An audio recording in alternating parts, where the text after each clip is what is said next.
Halo, selamat pagi, kembali ke Divi Channel bersama gua Diana dan teman gua nih Devi. Nah, kita udah lama banget nih nggak bikin video lagi. Baru kali ini baru hari ini lagi. Kemudian sih lancar nih bikin videonya. Kali ini kita mau ngebahas tentang yang namanya pagar gaib pemakan tuan. Ini sih based on dari beberapa temen gua, sama kemarin sempat baca thread dari Twitter gitu, dan itu emang nyambung banget gitu. Nah itu sih, kalau pagar gaib itu kan pasti bingung, pagar gaib itu apa sih? Nah, kalau orang nggak ngerti pasti kayak bertanya-tanya. Sebenarnya pagar gaib itu kayak dia tuh kayak persaingan antar penjual sih. Jadi kayak penjual di lingkungan yang sama jual makanan yang sama. Nah gimana caranya biar penjual sebelah itu nggak laku gitu. Nah dia tuh kayak buat perjanjian sama setan, ibaratnya kedukun lah ya, untuk kayak menghalangi si penjual sebelahnya itu yang alami untuk orang dia tuh nggak laku. Jadi ibaratnya kalau misalkan kita kayak makan mie ayam, kita cuma melihat mie ayam yang di sebelahnya yang pakai pagar gaib itu, tapi yang sebelah itu nggak kelihatan. Tapi efeknya itu adalah nantinya dia tuh kayak akan ada yang meninggal sekeluarga atau Satu orang itu yang pakai pagar gaib. Kayak ini based on dari teman gue nih, kayak adalah temen SMA gue, kayak sekeluarga, nggak sekeluarganya, untungnya dia cuma kejadian sama bapaknya doang yang meninggal. Pelakunya ya, Pelakunya biasanya tuh ada beberapa yang sadis itu, yang satu keluarga dia di dalam rumah itu kena. Iya. Dan itu bukti selama dia pakai pagar gaib di gangan temen gue itu nggak ada satupun warung yang buka toko. Dia takut karena ada nih contohnya, ada orang baru buka toko kan, nggak lama 3 hari orang tuh sakit. Dan nggak lama dia orang tuh pindah juga karena katanya aneh gitu lingkungan itu. Terus based on dari apa lagi ya, kalau Devi gimana? Devi tahu cerita itu? Pagar gaib tahu, gue tahu. Emang rata-rata tuh, maksudnya kalau misalnya mau bersaing nggak sehat itu pasti pagar gaib itu artinya, misalnya nih lu punya warung, nah gue juga punya dong warung, kebetulan warung kita nggak jauh beda jaraknya. Nah terus nanti gue magerin warung lu supaya orang lain nggak ngeliat warung lu ada. Itu namanya pagar gaib. Gue sering tuh ngeliat kayak gitu di jalan-jalan, ada yang kayak gitu. Kayaknya gue kalau gue ngeliat, wah ini ada pagarnya nih, terus nggak mau makan di sini gitu. Kenapa nggak mau?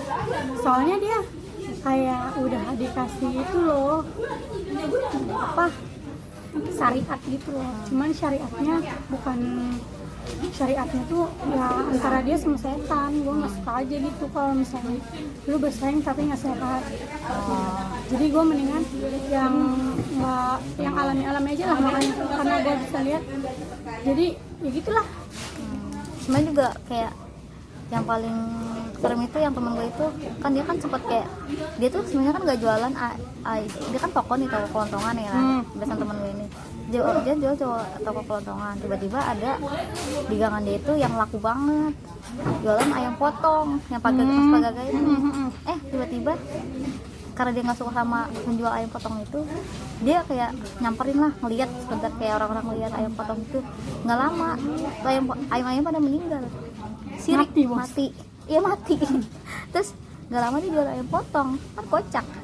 Terus nah ternyata tuh si ayam potong yang di belakang itu juga make pagar gaib, tapi dia nggak rese. Cuman yang di ini rese, teman guanya ini. Akhirnya tuh orang yang tadi ayam potongnya pada mati, dia nggak suka, akhirnya dibalikin. Nah nggak lama dari kasus itu si teman gue tuh bapaknya meninggal. Dan itu caranya tuh aneh banget, nggak lama meninggal begitu diem, nggak, pokoknya nggak proses itu, nggak lama meninggal. Cuman jatuh, terus sebelum dia jatuh itu dia minta maaf dulu sama orang-orang yang pernah disakitin, pernah jadi korban ya.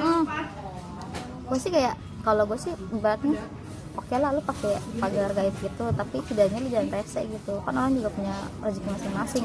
Nah kalau misalnya, kalau menurut gue ya, hampir ya kalau di persentasein ya 80% lah. Setiap usaha tuh ada syariatnya.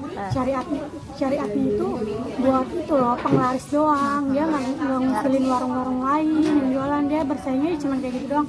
Gue pakein penglaris gitu biar laris dagangan, tapi nggak nutup dagangan orang juga. Makanya kata gue, kalau gue sih pribadi, gue percaya sama begituan yang kayak gitu. Cuman ibaratnya di tahun 2020 masih aja begitu, masih aja jahat gitu. Terus juga rezeki udah Allah yang ngatur. Ibaratnya nih kalau lu pakai pagar gaib, gak akan lama. Maksudnya lu punya perjanjian sama Tuhan dan waktu 10 tahun. 10 tahun itu si setan itu minta apa yang lu punya, ibaratnya kayak elunya meninggal, anakku meninggal, atau hartanya diambil tiba-tiba, sama aja lu nggak nikmatin. Mendingan lu kerjalah yang biasa aja, alami aja ya, vital aja gitu. Ya gitu sih sebenarnya, cuman video ini kan cuma kita dikit doang. Warga gaib. Nanti kita akan bikin lagi kalau kalian punya cerita tentang kayak horor-horor gitu, nanti saya ceritain. Nah kebetulan narasumber kita nih Depi bisa diterjemahin ya. Kalau ada yang kurang dari kita bisa di komen. Terus untuk kita biar bagus videonya, di like, di subscribe ya teman-teman. Jangan lupa Like, comment, and subscribe. di share juga. Dadah. Bye. Assalamualaikum. Assalamualaikum.